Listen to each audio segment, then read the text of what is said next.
Hello, I'm Phil Murray with Words and Their Stories, a program in special English. You do not need to be a rocket scientist. Americans hear these words often. People say them in schools, offices, and factories. Broadcasters on radio and television use them. This is how you might hear the words used.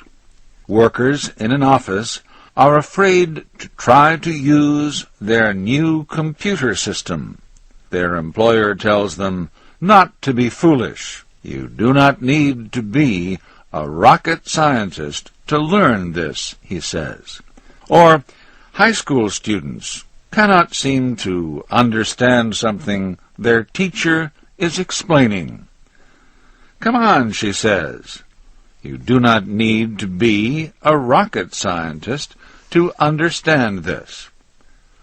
Or a company that makes soap is trying to sell its product on television. You do not need to be a rocket scientist to see that our soap cleans better, the company says. These words send a strong message. They say that you do not need to be extremely intelligent to understand something. How did the expression begin?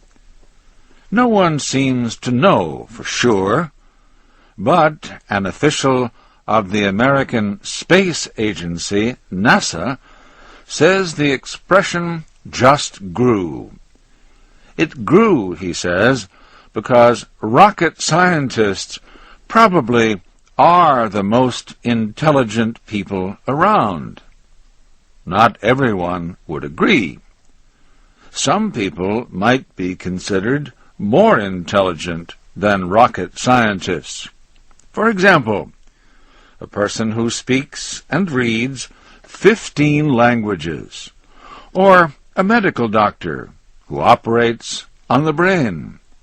Still, many people would agree that there is something special about scientists who build rockets. Maybe it has to do with the mystery of space travel.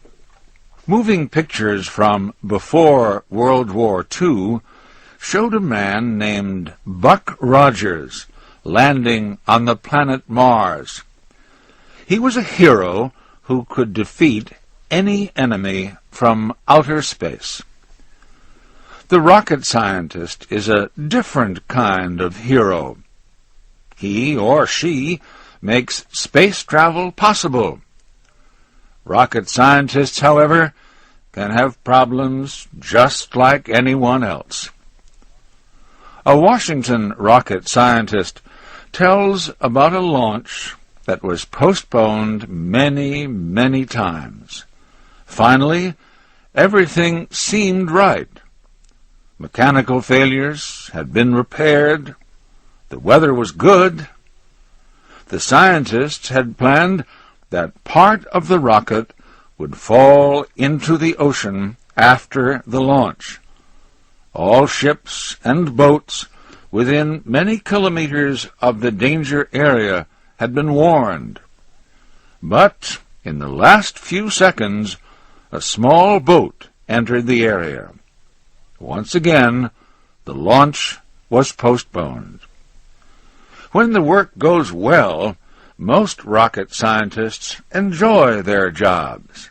One scientist said, "As a child, I loved to build rockets. Now I am grown. I still love to build rockets.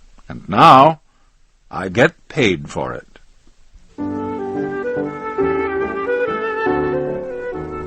This program, Words and Their Stories, was written by Jerry Watson. I'm Phil Murray.